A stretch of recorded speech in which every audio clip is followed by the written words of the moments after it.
Hi, good morning. അപ്പോൾ നമ്മളിപ്പോൾ ഇന്നലെ രാത്രി നമ്മൾ ചിത്വാനിൽ വന്നിട്ട് നമ്മൾ ഹോട്ടലിൽ റൂം എടുത്തു, സ്റ്റേ ചെയ്തു.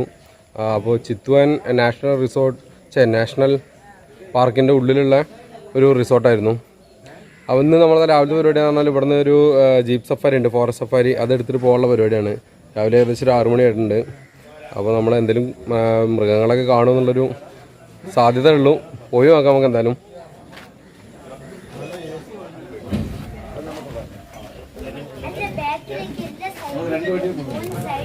അപ്പോൾ നമ്മളെ വണ്ടിയിൽ ഇവരെ കയറുന്നുണ്ടാ, അനുവിൻ്റെ ആട്ടേട്ടനും അനിയൻ KD രാജേഷ് ഏട്ടൻ എല്ലാവരും കയറുന്നുണ്ട്.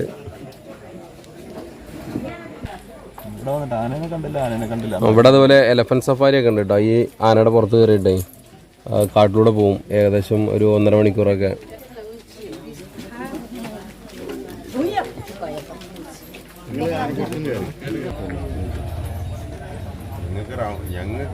ഞങ്ങൾ ബുക്ക് ചെയ്യുമ്പോൾ അയോധ്യക്ക് ഫ്ലൈറ്റ് റേറ്റ് കുറവായിരുന്നു.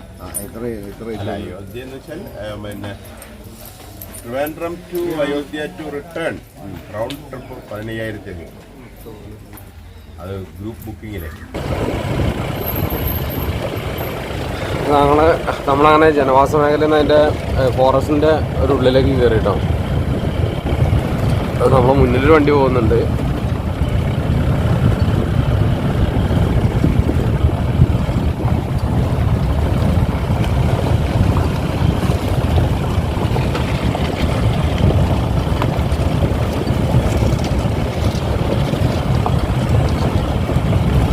ഇവിടെ വേറെ കുറേ റിസോർട്ടിൻ്റെ ഒക്കെ ഇതുകളുണ്ടാവും, വണ്ടികളുണ്ടാവും.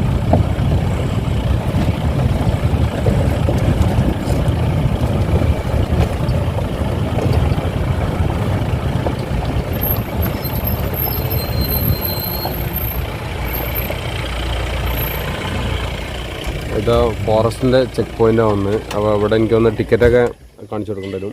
അത് ഒരു ഗൈഡുകളൊക്കെ ഉണ്ടല്ലോ, അവർ ചെയ്തോളും.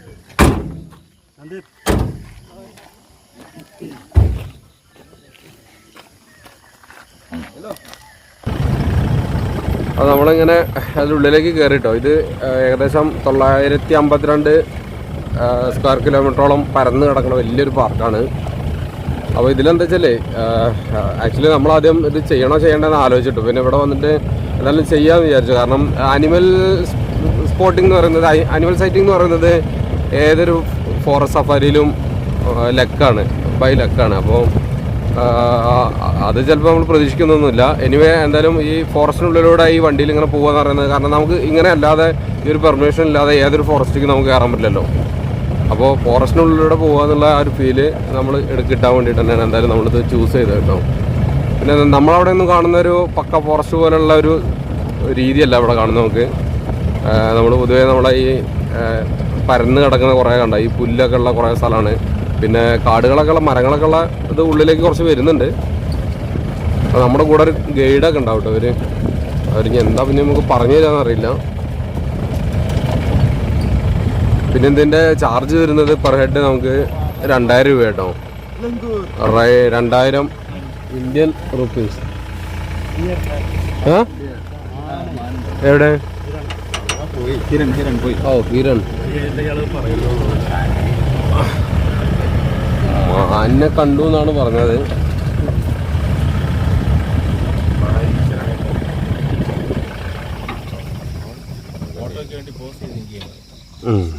ഇവിടെ കുറച്ച് മാനുകളൊക്കെ ഉണ്ട്.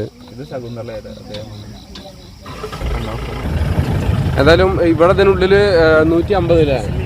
150ഓളം ബംഗാൾ ടൈഗേഴ്സ് ഉണ്ട് എന്നാണ് അവരുടെ സർവേ പ്രകാരം അവർ കണ്ടെത്തിയിട്ടുള്ളത്.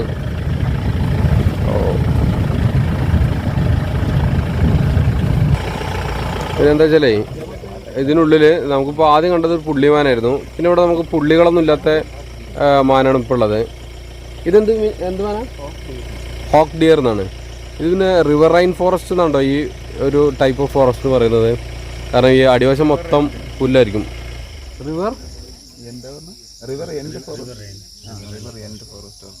റിവർ എൻഡ് ഫോറസ്റ്റ് എന്ന് പറഞ്ഞാൽ ഒരു കൊളക്കിലായി പറയുന്നത്, അങ്ങനെ ശരിക്കും ഇതുണ്ടോ? ഓ, റിവർ എൻഡ് ഫോറസ്റ്റ് എന്നാണ് പറഞ്ഞത് കേട്ടോ.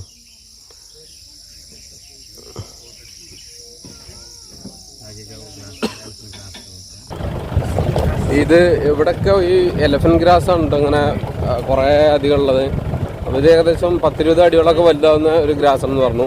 എന്നിട്ട് ഇതിൻ്റെ തണ്ട് ഉണ്ടാവുമല്ലോ, ഈ തണ്ട് ഇവിടെ ഒരു വീടുണ്ടാക്കാനൊക്കെ പഴയ കാലത്ത് ഉപയോഗിച്ചുകൊണ്ടിരുന്ന ഒരു സാധനമാണ്, ടിപ്പിക്കൽ ഇവരുടെ വീടുണ്ടാക്കാൻ വേണ്ടിയിട്ട്.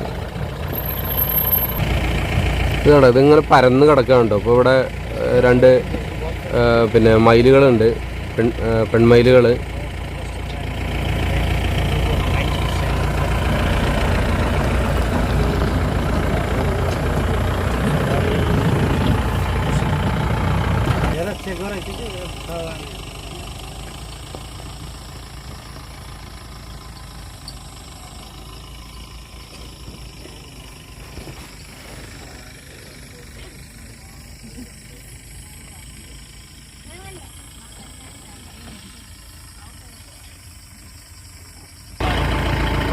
നമ്മളിങ്ങനെ ഈ ഫോറസ്റ്റിൻ്റെ ഉള്ളിലൂടെ പോകുമ്പോഴേ നമുക്ക് ഇവിടെയൊക്കെ ഇങ്ങനെ സൈഡിൽ വെള്ളക്കെട്ടുകളുണ്ട് കേട്ടോ. അപ്പോൾ അതിൽ അങ്ങ് ദൂരെ നമുക്ക് കാണാം, പക്ഷേ വീഡിയോയിൽ എത്ര ക്ലിയർ ആവുമോ എനിക്കറിയില്ല. മറ്റേ റൈനോസ് ഉണ്ട് നമുക്ക് ഇവിടെ, റൈനോസ് നമുക്ക് അധികം കാണാൻ വേണ്ടി പറ്റും. അപ്പോൾ നമ്മൾ നേരത്തെ ഒന്ന് കണ്ടു, ഇപ്പോഴും അങ്ങ് ദൂരെ മുന്നിൽ റൈനോ നിൽക്കുന്നുണ്ട്. അതിനുള്ളിൽ ആ പുല്ലിൻ്റെ മറവിലാണ്.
ഇത് നമ്മളെ കാടിനുള്ളിലൂടെ ഈ രപ്തി നദി ഒഴുകുന്നുണ്ട് കേട്ടോ. അവിടുത്തെ ഒരു രപ്തി നദി ഒഴുകുന്നുണ്ട്.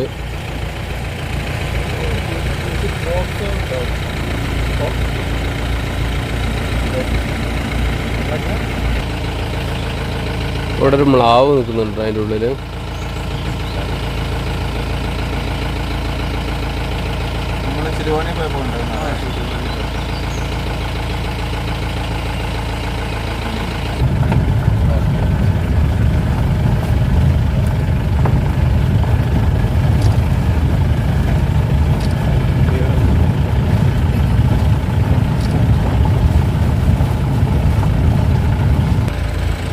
ഈ പുഴയിൽ നമുക്ക് അവിടെ ഈ ചീങ്കണ്ണികളൊക്കെ കാണാം കേട്ടോ. അവിടെ അങ്ങനെ ഒരു കരയത്ത് കയറിയിട്ടേ തല വെച്ച് ഇങ്ങനെ റെസ്റ്റ് എടുക്കുന്നത് കാണാം.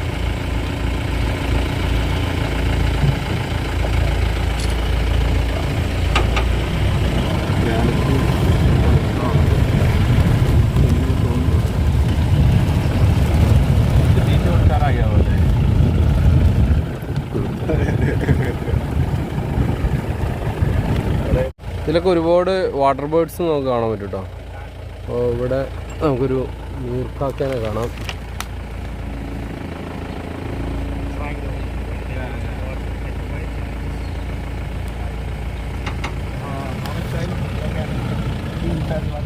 അപ്പം നമ്മൾ ഈ ചിത്വാൻ നാഷണൽ പാർക്കിൽ നിന്ന് ഇപ്പോൾ രാവിലെ നമ്മൾ ആ സഫാരിക്കൊക്കെ പോയല്ലോ. അപ്പോൾ അതിനുശേഷം നമ്മൾ ഇവിടെ നിന്ന് ഇറങ്ങുകയാണ്. ഇനിയിപ്പോൾ നമ്മളിവിടെ എന്താ വെച്ചാൽ നമുക്കൊരു വില്ലേജിൽ പോകണം. പിന്നെ അവിടുത്തെ ഒരു സാധാരണ വില്ലേജിലുള്ള ഒരു ട്രഡീഷണൽ ഫുഡോ എന്തോ നാടൻ കോഴിയൊക്കെ കഴിക്കാൻ തോന്നുന്നു. പിന്നെ അതൊക്കെയാണ് സംഭവം. പിന്നെ അവിടെ പുഴയുണ്ട്, അവിടെ നിന്ന് കുളിക്കാം.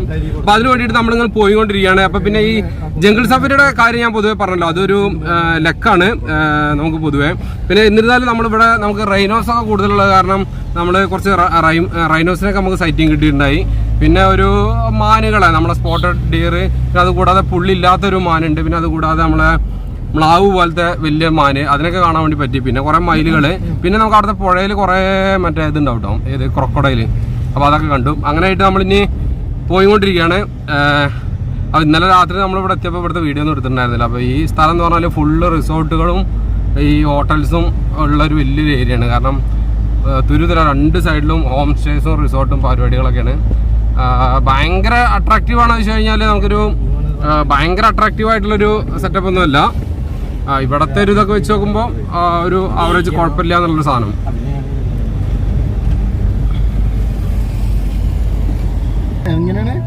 ആ പാട്ടൊന്ന് പാടിയാട്ടാ. ആനന്ദ വരുന്നു ചില്ലം ചിൽക്കും ചങ്ങലമേ. ഇവിടെ എന്താ വെച്ചാല് ആനക്ക് ചങ്ങലല്ല കേട്ടോ. നമ്മള് പാട്ട് പാടിയതിനു ശേഷം നോക്കുമ്പോഴാണ് ആനയുടെ കാലമൊന്നും ചങ്ങലല്ല. തോട്ടി ഉണ്ടല്ലോ, തോട്ടി ഉണ്ട് കയ്യില്. പക്ഷെ അത് തോട്ടിന് വർഗം കൊള്ളി മാത്രമേ ഉള്ളൂ. കഴുത്തിൽ ചങ്ങലുണ്ട്, കാലില് ചങ്ങലല്ല.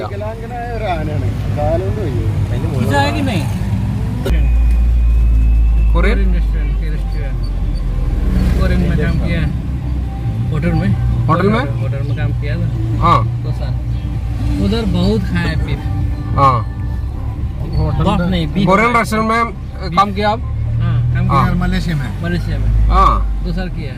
हाँ, उसके समय उधर का यूके का है ना, उधर यूके का बीफ आएगा, अमेरिका का आएगा, कनाडा का आएगा। हाँ, सब लोग बीफ खाएगा, लोकल नहीं खाएगा। हाँ, हाँ, बाहर से आना चाहिए, बाहर का खाएगा। वो लोग हमारा जैसे लोकल आदमी नहीं है। इधर बहुत नहीं, वो बहुत महंगा है वो बीफ। वो यूके का गया जाएगा उधर।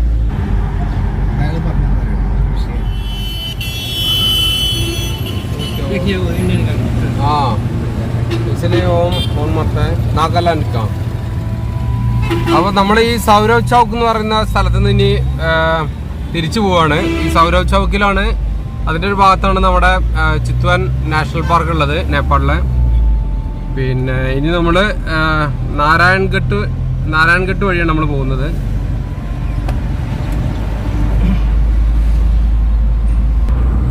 അപ്പോൾ ഈ ചിത്വാൻ എന്നുള്ള പേര് വന്നത് എങ്ങനെയാണെന്ന് വെച്ചാലേ, അപ്പോൾ നമ്മൾ സൂരജ് ഭായി പറഞ്ഞു തരുന്നു. ചിത്വാൻ എന്ന് പറഞ്ഞാൽ, ചിത്വ എന്ന് പറഞ്ഞു കഴിഞ്ഞാലേ കടുവയാണ് അത്ര ഇവിടെ നേപ്പാളി ഭാഷയിൽ. അപ്പോൾ ചിത്വാൻ എന്ന് പറഞ്ഞാൽ ഇവിടെ ഉള്ള ആളുകളൊക്കെ കടുവകളെ പോലെ, അതായത് കടുവ എന്ന് പറഞ്ഞാൽ ഭയങ്കര സൈസുള്ള സാധനമാണെന്ന്, അതായത് 10-12 അടി വലിപ്പം വരുന്നത്. അപ്പോൾ ഇവിടുത്തെ ആൾക്കാരും ഭയങ്കര സൈസുള്ള ആളുകളൊക്കെയാണ്. അതുകൊണ്ട് അങ്ങനത്തെ ആളുകളൊക്കെ ഉള്ള സ്ഥലമായത് കാരണം അവർ ചിത്വാൻ ദേശക്കാരാണ് ഇവിടെ ഉള്ളവർ. അതുകൊണ്ടാണ് ചിത്വാൻ എന്നുള്ള ഈ ഒരു സ്ഥലത്തിനൊരു പേര് വന്നത്, ചിത്വാൻ.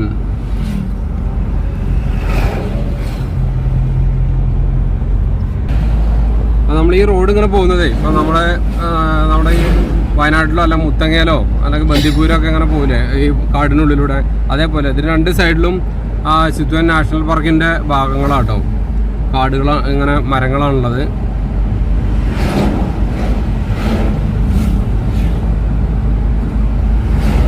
അത്യാവശ്യം ദൂരമുണ്ട്, ഇതിങ്ങനെ കുറേ നീണ്ട് കിടക്കുകയാണ്.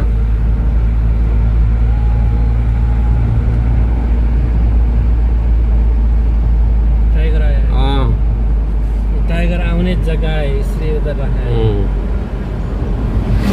सुरक्षित के लिए। वो बोर्ड उधर रखने के बाद टाइगर को मालूम है उधर जाना चाहिए। टाइगर को मालूम है, टाइगर दूसरा रास्ता पे जाएगा, क्या करेगा? नहीं ऐसा नहीं, वो इधर आ सकता है। हाँ, इसके अगर नहीं आया है तो आया है तो इधर आना सकता है। कभी दुर्घटना ഇല്ല. അപ്പോൾ ഇപ്പം നമ്മൾ ഈ നാരായൺഘട്ട് എന്ന് പറഞ്ഞ സ്ഥലത്തൂടെ പോകുന്നത്. അപ്പോൾ നമ്മൾ ഈ നേപ്പാൾ എന്നൊക്കെ പറയുമ്പോൾ നമ്മൾ ഇവിടെയൊക്കെ തന്നെ ഭയങ്കര വികസനം കേട്ടോ. നമ്മൾ വിചാരിച്ച പോലെ ഒന്നല്ല. ഇവിടെയൊക്കെ വലിയ വലിയ ഹോട്ടൽസും 5 സ്റ്റാർ റെസ്റ്റോറൻറ്റ് ഹോട്ടലുകളൊക്കെ കുറേ എണ്ണം ഉണ്ട് കേട്ടോ. പിന്നെ കുറച്ചൊരു പൊടി പിടിച്ച പോലെ ഉണ്ടെങ്കിലും ഇവിടെ വലിയ വലിയ ബിൽഡിങ്ങുകളും പരിപാടികളൊക്കെയാണ് വികസനം നടന്നുകൊണ്ടിരിക്കുന്നത്. അപ്പോൾ നമ്മുടെ ഇവിടുത്തെ ഈ മാവോ പാർട്ടിയുടെ നേതാവായിരുന്ന ആയിരിക്കുന്ന പ്രഫുൽ കുമാർ പ്രചണ്ഡ അല്ലേ? പ്രഫുൽ കുമാർ പ്രചണ്ഡ അല്ലേ? എന്ത്? ഓ, എന്തോ ഒരു പ്രചണ്ഡ പറയും. അപ്പൊ ആളുടെ മോള് രേണു ആണ് ഇവിടുത്തെ മേയർ എന്ന് പറയുന്നത്. അപ്പോൾ അവർ കുറേ വികസനങ്ങൾ ഇവിടെ കൊണ്ടുവന്നു എന്നാണ് സൂരജ് ഭായ് പറയുന്നത്. അപ്പോൾ ഇവിടെ റോഡൊക്കെ വികസിപ്പിച്ചു, കുറേ മൊത്തത്തിൽ നമുക്ക് കാണാം പണികളൊക്കെ ഇവിടെ നടന്നിട്ടുണ്ട്. ബിൽഡിങ്ങുകളൊക്കെ കുറേ ബാക്കിലേക്ക് വലിപ്പിച്ച് ഇവിടെ സിറ്റിയൊക്കെ കുറേ ഡെവലപ്പ് ചെയ്ത് വൻ സെറ്റാക്കി എന്നാണ് പറയുന്നത്.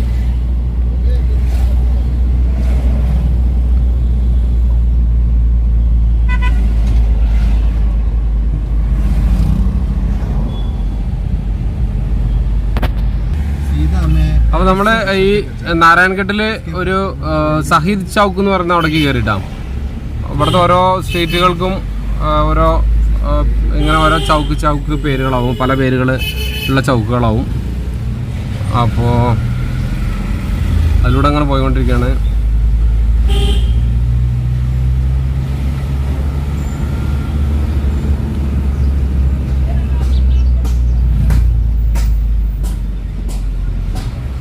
ഈ ചേട്ടൻ ഒരു യൂട്യൂബർ ആട്ടോ, ദി എയിംലെസ് ആണ് ചാനലിന്റെ പേര്. പേരെങ്ങനെയാ? അജിത്ത്. അജിത്തേട്ടൻ വന്നിട്ടുണ്ട്. ഓക്കെ. ബഞ്ചി ജമ്പിങ് നമ്മുടെ ഗ്രൂപ്പിൽ ഇവര് അല്ല നിങ്ങൾ രണ്ടുപേരല്ലേ? ഇതാണ് ബഞ്ചി ജമ്പിങ് അടിയത്. കുറെ പേര് ചോദിച്ചോട്ടെ എത്ര രൂപയെന്ന് ചോദിച്ചു. ഞാൻ പറഞ്ഞു നമ്പർ കൊടുത്തിട്ടുണ്ട് നിങ്ങളുടെ. ഓക്കെ. ഇതാ വരുന്നു. ഇപ്പൊ പോയുള്ളൂ ഇവിടെ. എനിക്ക് പറയാൻ അവസരം കിട്ടില്ല. അപ്പൊ ബോബി ചേട്ടനെ കുറിച്ച് ഞാൻ പറയാന്ന് പറഞ്ഞിട്ടുണ്ടായിരുന്നു. അപ്പൊ നമ്മളെ ഈ നേപ്പാൾ യാത്രയിൽ നമുക്ക് ഗൈഡൻസും നമുക്കൊരു സഹായമൊക്കെ ചെയ്തു തന്നത് ബോബി ചേട്ടനായിരുന്നു. ആള് മലയാളിയാണ്, തൊടുപുഴക്കാരനല്ലേ, മൂവാറ്റുപുഴ. അപ്പോൾ പൈങ്ങോട്ടൂരാണ് അത്ര. അപ്പോൾ ആള് ഇവിടെ കുറെ നാളായിട്ട് വർഷങ്ങളായിട്ട് നേപ്പാളിലുള്ള ആളാണ്. അപ്പോൾ ആളുടെ ഒരു ഡയറക്ഷനിലൊക്കെയാണ് നമ്മൾ ഈ യാത്രയിൽ ഇവിടെ നമുക്ക് ഇത്രയും സിമ്പിളായിട്ട് ചെയ്യാൻ വേണ്ടി പറ്റിയത്. അപ്പോൾ ആളുടെ ഫോൺ നമ്പറും ഡീറ്റെയിൽസും ഒക്കെ ഞാൻ എന്തായാലും ഈ വീഡിയോയിൽ ചേർക്കാം കേട്ടോ. അപ്പോൾ നമ്മൾ ആളുടെ വീട്ടിലൊന്ന് വന്നിരിക്കുകയാണ് നേപ്പാളിലുള്ള.